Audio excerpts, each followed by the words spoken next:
Thanks for having me, man. Oh, I'm glad you came down. It's always a pleasure. You sent me a book recommendation on mitochondria. I read that. I read another book with a salacious, titillating title called Power, Sex, and Suicide. Nick or Lane's something. book. Yeah, that one's a little bit all about intense. mitochondria. And here I am. I'm sitting here with my doctorate in engineering. I took microbiology in grad school, and most of this goes over my head. There's a vocabulary that I have to re-access. I studied the Krebs cycle and ATP and how metabolism works, and yet sometimes we have these conversations, and mitochondria is at the center of the conversation, but it's not possible for our audience and our customers to relate to all the vocabulary.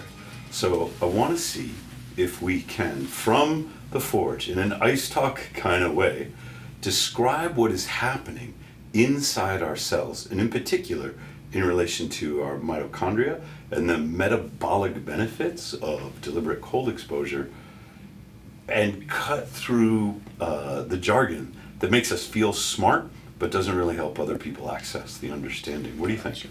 Yeah, let's do it. So first off, I'd like to recommend a book that's feasible for people to read. It's Dr. Lee Pace's book, Mitochondria and the Future of Medicine. Great, it's palpable. That's the one, I think the blue cover that I'd recommend one of them for you anyway. There is a lot of microbiology on it, but mitochondria, what's the thing everybody says? The powerhouse of the cell. That's right? a metaphor. Yeah, that's the thing as to what they say in chemistry and high school levels in biology and whatnot. So why should anybody even care about knowing what mitochondria do or anything about mitochondria? Interesting thing about mitochondria, most people have concerns about something called free radicals, right? Free radical production going on, creating inflammation, decreasing our age. That was one of the theories of aging, was a free radical What's theory. a free radical?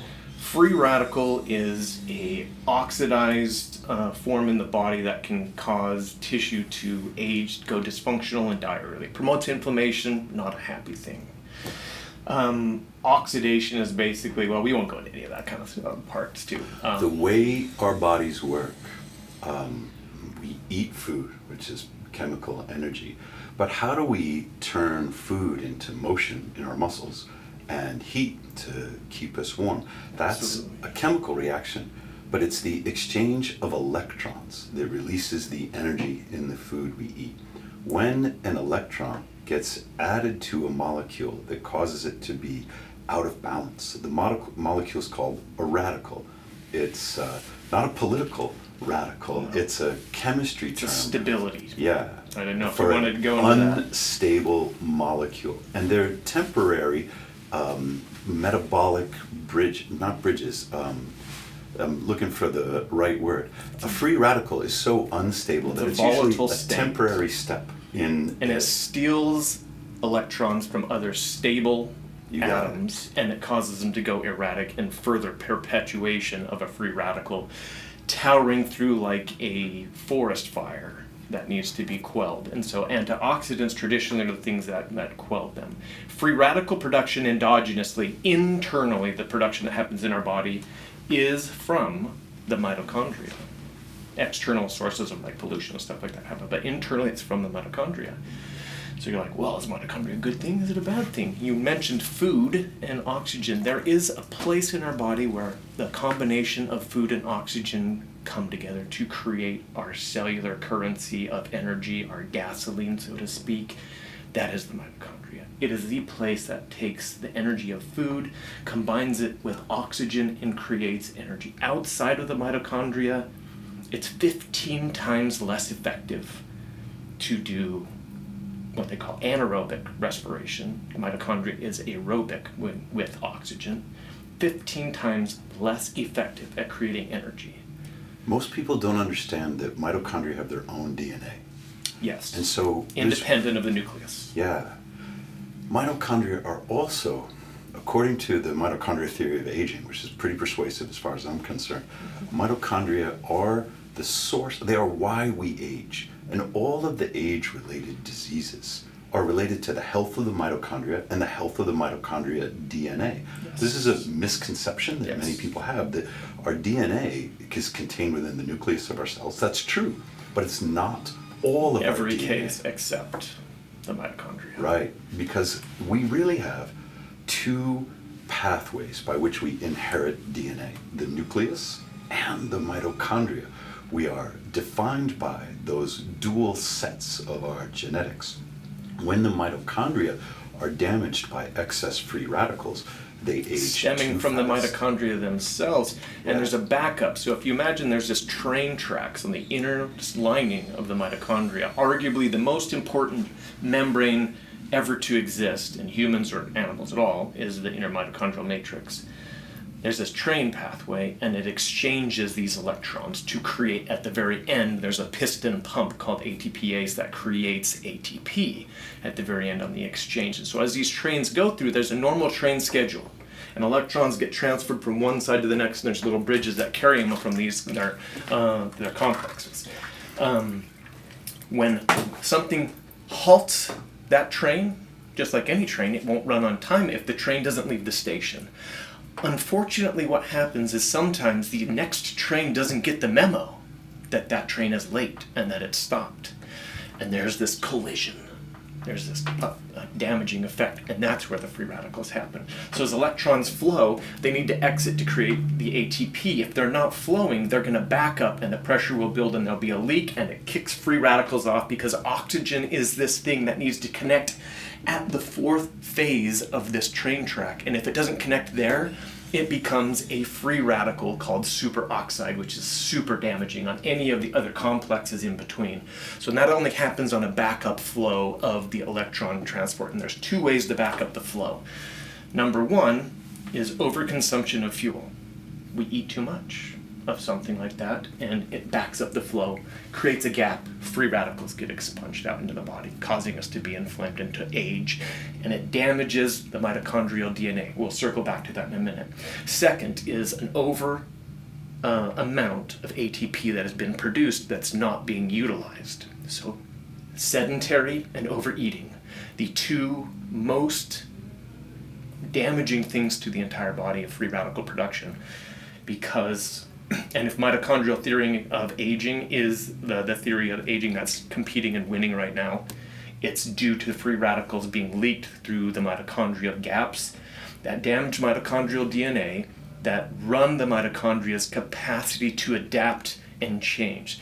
One cell has like 100,000 or even more mitochondria per cell, and so if there was one mitochondria that was damaged on one segment of their train track because it got backed up, and they have to attach to the DNA all the way over in the nucleus to have help to help them repurpose and build a new complex, that transfer of communication would take a long, long time, and this is our power, this is our energy, we need that. So that's why mitochondrial DNA is located individually in the mitochondria, because the origins of mitochondria are that they were an enveloped bacteria by another bacteria that began to become symbiotic. So essentially, when a mitochondria needs to synthesize a protein, an enzyme, anything it needs to do its job, the code for that exists in the mitochondrial inside DNA. itself. And that speeds the synthesis so that when we're getting ready to run or when we step into the cold and we need a lot of energy right away, the mitochondria respond fast. Yes. They respond fast because they have their own. You don't have to go to command center and get a control. Right. It's right here. Unfortunately for the placement of the mitochondria is it's placed right next to those two leak points where free radicals happen. So if you get a backup, the thing that is damaged the most is the mitochondrial DNA. Okay, I'm going to summarize what we've done so far, and then I'm going to give us a lead into how to wrap up. Okay. The summary is, keeping healthy mitochondria is the key to staying young. The mitochondria do the job of converting food into muscle work, into heat.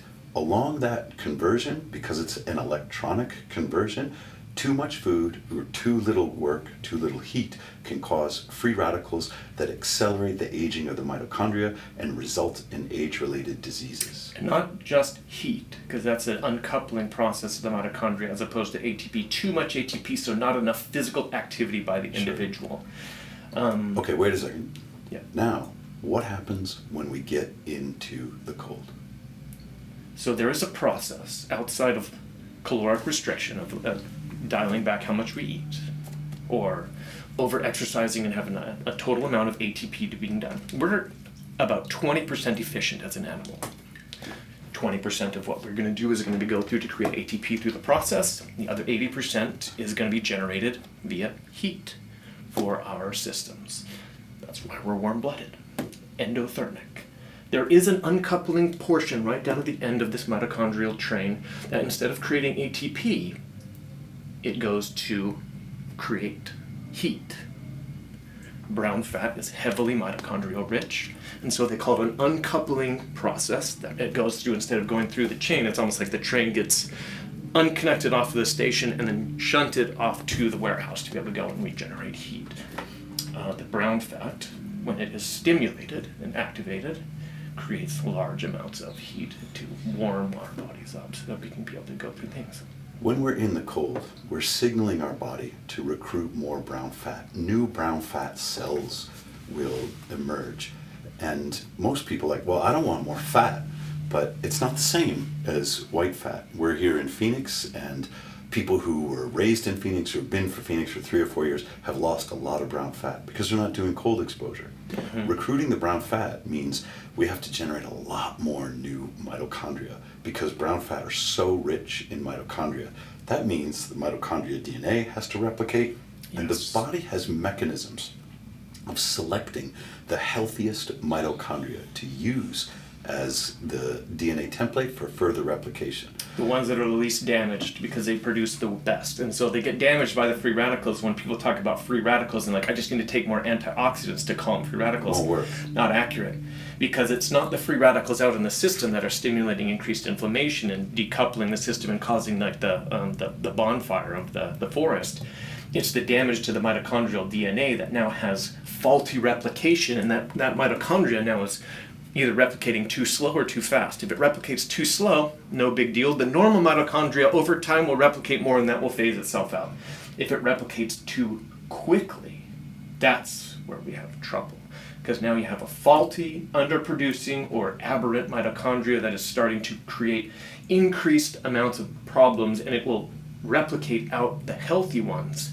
And that's how you end up with things that are not turning off. That's how mitochondria trigger a process called apoptosis, which is cell-assisted suicide, that it kills off, and you want that. So mitochondria kind of a moral compass of the cell, that it's for the greater good. They'll kill themselves to create a new mitochondria that will be healthier and function for the system.